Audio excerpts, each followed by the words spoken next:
Você sabe como é que funciona o algoritmo da Uber? Bom, tem várias formas de entender ele, mas nesse vídeo eu quero te ajudar com uma informação que eu considero importante e que na verdade eu já sabia desde o começo de 2017. Só que não lembrava. Tem muitas coisas que acontecem na vida da gente e passam um tempo adormecido. Mas ontem à noite eu lembrei, eu digo, poxa rapaz, eu acho que isso pode ajudar a turma. Então, vou compartilhar nesse vídeo. Antes, porém, eu dou as boas-vindas a você que chegou a esse canal pela primeira vez. Meu nome é Cláudio Sena e eu sou motorista por aplicativos em Salvador desde 2016. Então, essa informação chegou para mim de forma oficial. Eu atendi uma solicitação de viagem do Hotel Mercury, onde funcionava o QG da Uber, para o Intercity. E aquele passageiro, assim que entrou no carro, perguntou para mim se eu estava satisfeito como motorista Uber. E aí eu citei para ele 2 pontos. Um deles era quanto à obrigatoriedade de aceitar viagens com pagamento em dinheiro, e outro era quanto à quantidade de motoristas. Eu disse, pô, é muita gente entrando indiscriminadamente a toda hora, daqui a pouco esse negócio não vai dar resultado. Foi então que ele se identificou. Era um italiano, mas falava o português fluentemente, e era a pessoa responsável pela implantação da Uber em toda a região Nordeste. Eu já sabia do nome, mas não conhecia a pessoa. E quando ele falou o nome, eu digo, opa, então vamos conversar. E falamos ali rapidamente. E o que ele me disse, presta atenção, a Uber tem como missão que as solicitações sejam atendidas em até 6 minutos. Ela vai perseguir esse objetivo até alcançá-lo. E Cláudio, entenda, na medida em que aumenta a procura por carros, nós temos que aumentar a quantidade de motoristas para manter esse nível de 6 minutos. Hoje nós não temos ele ainda, mas nós precisamos alcançá-lo. Aí disse, não se preocupe, que a Uber não é irresponsável. Isso ele disse na época. Ela vai manter o equilíbrio entre procura e oferta. Mas essa não é a única informação. Em 2018, a Uber promoveu um encontro no seu escritório para fazer uma premiação aos motoristas que tinham alcançado 10 mil viagens. Os primeiros motoristas a alcançarem 10 mil viagens. Você vê aqui algumas fotos daquele evento. Está o Claudião aí, está os demais motoristas que alcançaram esse número.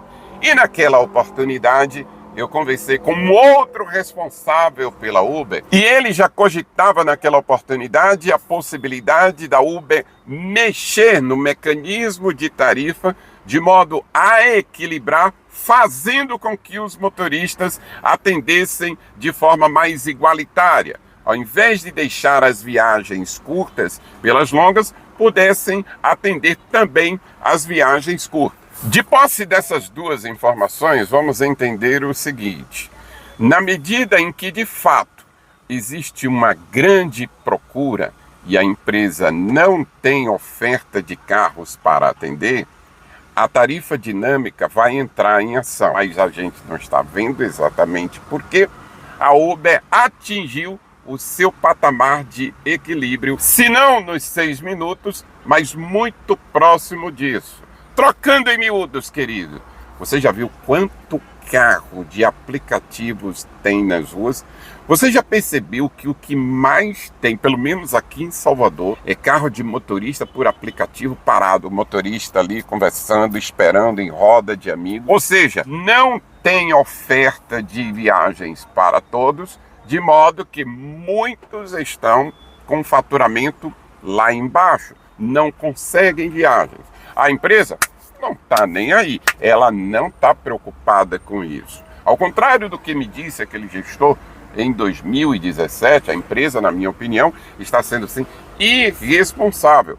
Porque, entenda, quando ela busca esse coeficiente de atendimento, e para isso abre a boca do jacaré, mais e mais motoristas, tudo bem, a procura está aumentando, a oferta também está aumentando, a empresa está satisfeita porque olha ali no dashboard, o gestor olha ali e diz, olha, beleza, estamos conseguindo atender mais e mais clientes.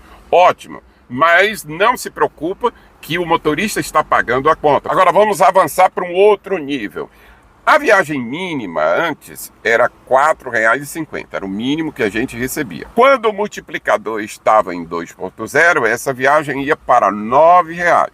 Enquanto que uma viagem de 20 quilômetros, que estava dando, por exemplo, R$ 27,00, com o dinâmico multiplicador ela ia para R$ 54,00. O que é que os motoristas faziam?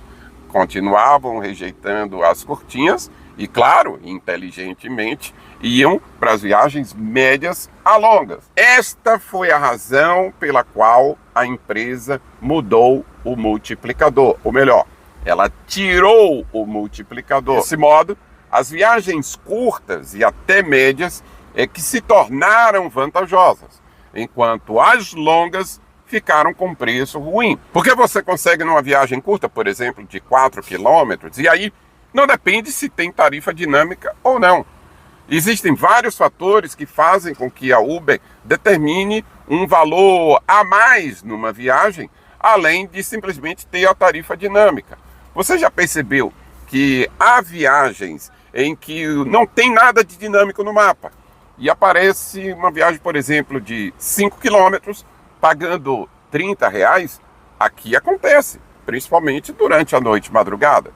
Mas vamos supor que o mapa esteja com tarifa dinâmica, como estava ontem à noite no aeroporto, e a Uber me manda um Comfort para uma viagem de 4,4 km e ela oferece no Comfort por R$ 22,50 e me diz que tem R$ 9,50 de dinâmico. Balela, né? Ou seja, ela começou a manipular a coisa de modo que ela tem o controle. Ela não queria que esse controle do atendimento ficasse com o motorista, e sim com ela. A conclusão que a gente chega a partir dessas informações é, primeiro, nada vai impedir que a empresa continue inchando a plataforma com novos motoristas a todo momento. Esqueça, não se estresse com isso. Não se irrite, porque o Claudião tem um link de indicação na descrição dos vídeos. Os outros colegas aí continuam buscando novos motoristas para receber a indicação.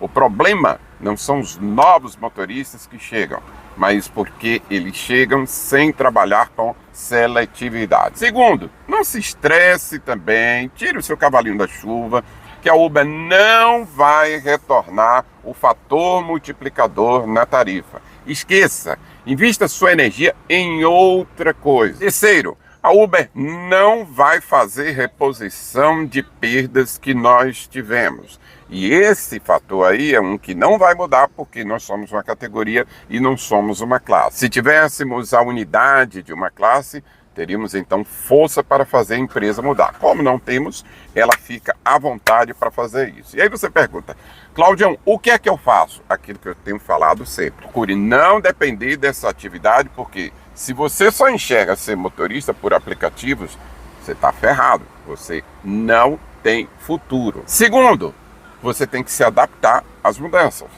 Lembre-se, as espécies que mais sobrevivem, as pessoas que mais alcançam sucesso, não são as mais fortes, não são as mais inteligentes. São aquelas que se adaptam às mudanças. Paciência. É o que nós temos no prato, amigo. Eu gostaria disso, eu gostaria daquilo, eu gostaria daquilo outro. Tá. Então, ou você vai buscar aquilo que quer, ou então você se adapta para desfrutar o que está sendo oferecido. Pode abrir mão da seletividade? De jeito nenhum. Vou continuar sendo seletivo. Agora, eu devo fazer, sim, algumas mudanças na minha forma de trabalhar. Eu espero ter ajudado você com as informações desse vídeo e, se eu conseguir, por favor, dá o joinha e compartilha com a geral. Por hoje, a gente fica por aqui. Um abraço e até o próximo encontro. Fui!